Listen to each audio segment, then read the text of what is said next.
लेकिन on the other side ज़ाहिर है हम इंडिया की बात करें तो वहाँ पर अब क्रिश्चियंस जो हैं उन कम्युनिटी को भी ज़रा चैलेंजेस का सामना है। और डोनाल्ड ट्रंप लैंड, बल्कि मैं आपके साथ शेयर करूँगी, एक रिसर्च भी है कि सिख कम्युनिटी है, सिख फॉर जस्टिस तंजीम, उन्होंने भारत में ईसाई के साथ जितना भी कोई जुल्म सितम हो रहा है उसके लिए उन्होंने एक मुतालबा किया है कि एक अलग कम्युनिटी हो क्रिश्चियंस की, एक अलग लैंड हो क्रिश्चियंस का जहाँ पे वो इंडिपेंडेंटली रह सके। आपको क्या लगता है कि क्या ये कामयाब होगी, और भारत का क्या सिनेरियो है इस हवाले से? देखिए, मैं मुसलमान आपको के साथ तो वो आपको कर मैं ही रहे हैं। आपको मैं एक हिस्टोरिकल बात बताऊं जिसका इससे ताल्लुक नहीं है कि मैं क्या समझता हूं और पन्नू जी क्या समझते हैं या कोई और क्या समझता है। बेसिकली यू मस्ट, आज मैं जो बात करने लगा हूं, मैं पहले माफी मांग रहा हूं कि मेरी बात से कोई ऑफेंड ना हो। मैं मकसद किसी को ऑफेंड करना नहीं है, मैं एक हिस्टोरिकल पर्सपेक्टिव देना चाह रहा हूं। देखें, जो हिंदू है ना, ये एंथ्रोपोलॉजिकल रिलीजन नहीं है। ये सॉरी, एंथ्रोपोलॉजिकल है ये यानी हम इसको डिवाइन रिलीजन नहीं मानते। खुद हिंदू इसको नहीं मानते डिवाइन रिलीजन। तो उसकी वजह जो है वो ये है कि जब एंशंट ड्रविडियंस को बड़ी मार पड़ी और वो लोग सब कॉन्टिनेंट भागते हुए आए, उन्होंने कहा बहुत बड़ा लैंड है, यहाँ पे हम इतनी ज्यादा पॉपुलेशन है, इनको इकट्ठा करेंगे, इनकी फौज लेंगे और फिर जाके अपना लैंड हम वापस देंगे। तो वो आए इधर, तो उन्होंने देखा कि कोई गाय की पूजा कर रहा है, कोई बंदर की कर रहा है, कोई हनुमान की कर रहा है, कोई काली की कर रहा है, कोई फलां की, कोई विष्णु की, कोई ब्रह्म। तो उनको प्रॉब्लम हुई कि ये तो सारी डिवाइडेड है, इतने इतने एरियाज में डिवाइडेड है। तो उन्होंने इनको कहा, अच्छा यू आर ऑल हिंदूज। उन्होंने एक आइडेंटिटी दी इनको। तो इन्होंने कहा, अच्छा, they looked up and they said thank you very much, हमें एक आईडी मिल गई है। तो अगर आप इंसाइक्लोपीडिया ब्रिटानिका देखती है ना, तो हिंदू का मतलब है anybody who is living by the banks of Indus river. जो इंडस रिवर की साइड्स पे है वो हिंदू है। सो टेक्निकली कोई हमें कह सकता है, मैं और आप भी शायद हिंदू हो एंथ्रोपोलॉजिकली उस तरह से, बिकॉज ये ज्योग्राफिकल है। ये फेथ से इसका, यानी डिवाइन फेथ से ताल्लुक नहीं है। इसीलिए हिंदूज में आप जी। देखें कि मल्टीपल और न्यूमरस गॉड्स हैं, बिकॉज वो एक्सेप्टेबिलिटी है सबको। जब एक करना था तो उन्होंने कहा यार सारे अपना अपना करते रहो, कोई अलग होने की जरूरत नहीं है। अच्छा, उसमें अब जो है वो उनकी पॉपुलेशन बढ़ गई, तो और उनको हेजमनी चाहिए थी, तो उन्होंने कहा कि इसमें कास्ट सिस्टम क्रिएट कर दें ताकि वर्कर भी रहे, हमेशा वर्कर ही रहे, और फिर ऊपर वाला ऊपर रहे और बीच वाला जो लड़ने वाला है शास्त्री वगैरह वो अलग हो। तो उन्होंने ब्राह्मण एक कास्ट कर दी, शास्त्री कर दी, शूद्र है, राइट। दलित है, वो हम्म। सारी उस तरह से क्लासेस हो गई सारी। और वो सब कॉन्टिनेंट में एक कल्चर बन गया, एक हिस्सा बन गया उनका। तो अब कहने का मतलब ये है कि ये हिंदूज जो हैं, इन्होंने कभी भी सब कॉन्टिनेंट पर रूल नहीं किया।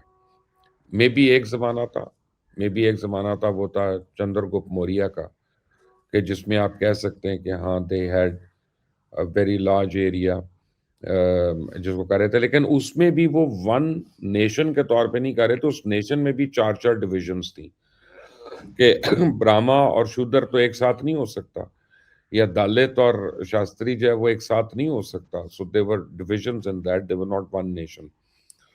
मुसलमानों ने जब भी हुकूमत की है, मुसलमान एक ही रहा है। मुसलमानों में वो कैटेगरीज या कैटेगोरिकल डिविजन्स नहीं थे। मुसलमानों में वो डिविजन्स अल्हम्दुलिल्लाह ना थी ना हैं।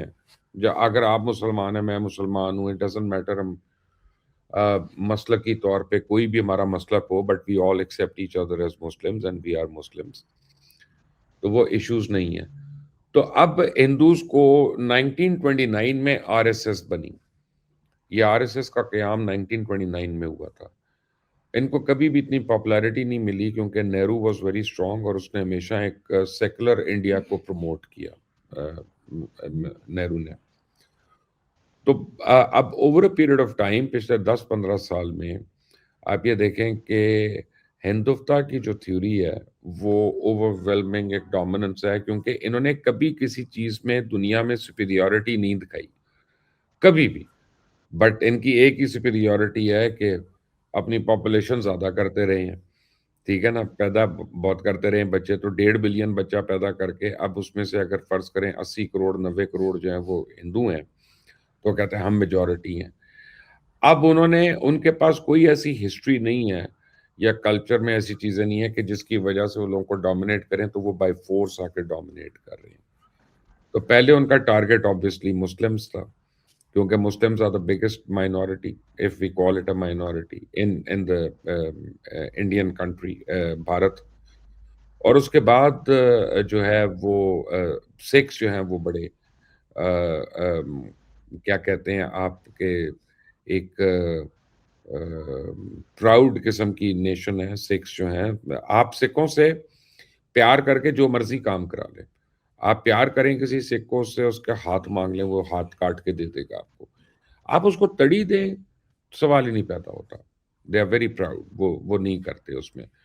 और सिखों की आपको एक बात बताऊं कि पूरी दुनिया में आप जिस मर्जी मुल्क में चले जाएं, आप कभी कोई सिख बेगर नहीं देखेंगी।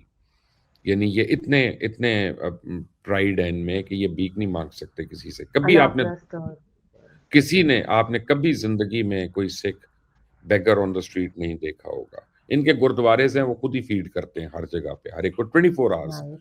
आप सिखों को छोड़ दें, मैं और आप भी चले जाएं, हमें भी फीड करेंगे, एंड गुड फूड। यानी ये नहीं है कि आई मीन मर्जी की दाल बनी हुई है तो वो बस उसमें मट्टी भी है, ये ना, गुड फूड एंड इज्जत के साथ, रिस्पेक्ट के साथ देते हैं ये। तो अब सिखों ने कहा कि नहीं यार, नथिंग डूइंग, तुम यू डोंट बुलडोज अस। अब सिखों के बाद सिखों के खालिस्तान की तहरीक शुरू होगी, तो इन्होंने इनको एक सॉफ्ट टारगेट चाहिए था, इन्होंने क्रिश्चियंस को टारगेट करना शुरू कर दिया। इन्होंने कहा कि क्रिश्चियंस को मारेंगे तो सिख भी डरेंगे, और बाकी माइनॉरिटीज जो हैं वो भी डरेंगी, क्योंकि इंडिया में इस वक्त 7 सेपरेटिस्ट मूवमेंट्स चल रही हैं। नेक्सलाइट्स की अलग चल रही है, माओइस्ट की अलग चल रही है, उड़ीसा में अलग चल रही है, मिजोरम में अलग चल रही है, और सिखों की है, कश्मीरियों की है। तो इन्होंने ये क्रिश्चियंस को एक टारगेट इन्होंने बनाया। द ओनली थिंग इज कि जो हमने कहा कि मोदी के लिए ये साल सबसे बुरा रहा। The whole thing has been noticed for the first time by the international community and the international media. और इंडिया का वो जो भरम था, एक सेकुलर कंट्री का, एक बर्दाश्त वाली नेशन का, हिंदुओं का, वो एकदम से खत्म हो गया। And I tell you one thing, मैं बहुत हिंदूज को जानता हूँ, मैंने बहुत के साथ काम भी किया है, और मैंने दुबई में भी काम किया है, मैंने इंडिया में भी जब फिल्म बना रहा था तो मैंने उनके साथ काम किया। They are very good people, they are very good people. But हर नेशन में, हमारे नेशन में भी अच्छे लोग भी हैं और कम अच्छे लोग भी हैं, इसी तरह उनकी नेशन में भी अच्छे लोग भी हैं और कम अच्छे लोग भी हैं। बट पिछले 15 साल से जब से इन्होंने बाय फोर्स अपने आप को मनवाना शुरू कर दिया, दे स्टार्टेड गेटिंग एक्सपोज्ड। तो ये जो पूरा क्रिसमस का सिनारियो नाइस। आप मीडिया में बता रही हैं, हम्म। मैंने, आई एम सॉरी, मैं आपसे और तमाम व्यूअर्स से माजरत के साथ मैंने आपको एक पूरा थीसिस दिया है, तो I just hope that sketch दे दिया आपने तो। Educate people, it educates people बहुत कि ये अच्छी बात हो है। क्यों रहा। नहीं, ये बहुत अच्छी बात है कि जानना बहुत ज़रूरी है, क्योंकि सर हमारी कोशिश तो यही है कि प्लेटफॉर्म से वही बताएं जो कि हकीकत पर मबनी हो और अवेयरनेस फैलाएं, ताकि जो मिसअंडरस्टैंडिंग्स है वो एटलीस्ट साइड पर हो, तो उससे जो केओस आता है, जो केओस मच जाता है अब आप इंसानों के देखें ना, दरमियान, वो क्योंकि ज़रा अगर कम आप हो। अगर आप यूट्यूब पे जाके देखें तो पहले उन्होंने फिल्में बनानी शुरू कर दी हिस्ट्री को डिस्टॉर्ट करके, चाहे वो पानीपत हो, चाहे वो क्या कहते हैं पद्मावत हो, चाहे वो कोई और फिल्म हो, उन्होंने हिस्ट्री को डिस्टॉर्ट किया ताकि लोग यही समझ लें हम लार्जर देन लाइफ फिल्म बना रहे हैं, अच्छी फिल्म बना रहे हैं, तो यही हिस्टोरिकली सही है। जोधा अकबर बना के, तो ये अब उन्होंने क्या किया है कि सारे वीडियोस करना शुरू हो गए कि जी बाबरी मस्जिद पे मंदिर था, फलां जगह मंदिर था, औरंगजेब का जहाँ पे मज़ार है वहाँ पे पहले शिव की मूर्ति है, ताकि उसको लेवल किया जाए। फिर आप अब यूट्यूब पे जाके देखेंगे, वो बताएंगे नहीं नहीं, पोरस ने तो अलेक्जेंडर को मारा था, ये तो हिस्टोरियंस ने गलत हिस्ट्री लिख दी है। हमारा वो जो था एक और इनका राजपूत था, उसने बाबर को मारा, उसने ये किया, उसने वो किया। मैं आपको बताऊं, अब इन्होंने हिस्ट्री डिस्टॉर्ट करना शुरू कर दी ताकि इनके बच्चे जो है ना वो फेक ब्रवाडो में, फॉल्स ब्रवाडो में वो मुब्तला रहीं और कहें कि नहीं, हम तो हमेशा से we were this vibrant nation and race who's ruled the subcontinent, so we deserve to rule. They've never ruled the subcontinent. That's the unfortunate truth for them. Sir इसी से रेलिवेंट मैं ये जानना चाहूँगी, अब बांग्लादेश में इलेक्शंस होने जा रहे हैं, आपको क्या लगता है स्मूथली हो जाएंगे या कोई इंडिया की तरफ से कुछ चैलेंजिंग सिचुएशन हो सकती है या नहीं? इंडिया काफी गंद कर रहा है वहां पे। देखिए, इंडिया का इन्फ्लुएंस बहुत रहा है in the last 50 years Bangladesh में, एंड उन्होंने they never let go of Bangladesh. लेकिन बांग्लादेश की जो दो तीन सबसे बड़ी स्ट्रेंथ्स है ना, एक तो यह है कि दे have a majority of the youth. और मैंने बहुत से बांग्ला स्टूडेंट्स के मैंने इंटरव्यूज किए हैं टेलीविजन के ऊपर। तो मैं आपको बताऊं, they are very bright, they have a very very good world view. वो and they are vibrant and they will not sit down and be dictated, and they will take control of their own lives and their own destinies, and rightly so। और India पूरी कोशिश कर रहा है वहां पे elections में gun करने की, अ, लेकिन यह है कि इंडिया विल नॉट सक्सीड, मैं आपको बता रहा हूँ। ठीक। लेकिन सर अफ़गानिस की भी बात करना चाहूँगी, ज़ाहिर है उनके लिए भी चैलेंजिंग सिचुएशन है ओवरऑल इंटरनेशनली। अब यूएसए के बाद जर्मनी में यूएसए के बाद जर्मनी में भी देखा जा रहा है कि जो अफ़गान तारकीन हैं, उनको ज़रा वापस भेजा जा रहा है या उनका दाखिला जो है वो बंद किया जा रहा है, रोका जा रहा देखिए, है। इनका क्या हर कहना जगह पे चाहेंगे? बंद, मैं आपको बताऊं, दो लोगों का दाखिला अब दुनिया में हर जगह बंद होगा, एक अफगान्स का और एक इंडियंस का। आप देखिए कि एंटी इंडिया मूवमेंट जो है वो हर जगह शुरू हो रही है। बिकॉज एक तो ये जाते हैं, गंद करते हैं, और दूसरा ये है कि ये सोसाइटीज को कन्वर्ट करने की कोशिश करते हैं अपने हाल में। अगर इतने अच्छे हो तो अपने मुल्क में रहो फिर। और दोनों जो हैं ये टेररिज्म एक्सपोर्ट कर रही हैं। इंडिया जो है वो फ्रंट एंड से नहीं करता, बैक एंड से अफगानिस्तान को, अफगान्स को पैसे दे के उनसे टेरर कराता है। पाकिस्तान तो बड़े सालों से ये बात कर रहा है कि ये इंडिया की प्रॉक्सी वॉर्स जो हैं वो अफगान्स लड़ते हैं। And the world is now realising that there is no place for anyone in this world who does not condemn terrorism, who does not condemn terrorism in the strongest words and forms। अब इनसे हमदर्दी जो है ना वो हर एक को महंगी पड़ेगी। और आप देखें कि ये अफगान जो हैं, they are responsible for their own downfall themselves.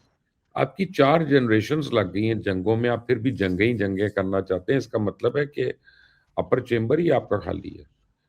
आप अपना आप चाहेंगी, मैं चाहूँगा कि हम अपने बच्चों को सुख दें, उनको सुबह को गर्म पानी मिले, उनको अच्छी तालीम मिले, वो नहा धो के साफ कपड़े पहने, वो माशरे में इज्जत हो, वो सक्सेसफुल हों, वो दीनदार हों, वो दुनियादार हों। लेकिन ये लोग अपना प्राइड लेते हैं, उस अगर वो नशा कर रहा है या हाथ में उसने बंदूक पकड़ी हुई है, ये वो।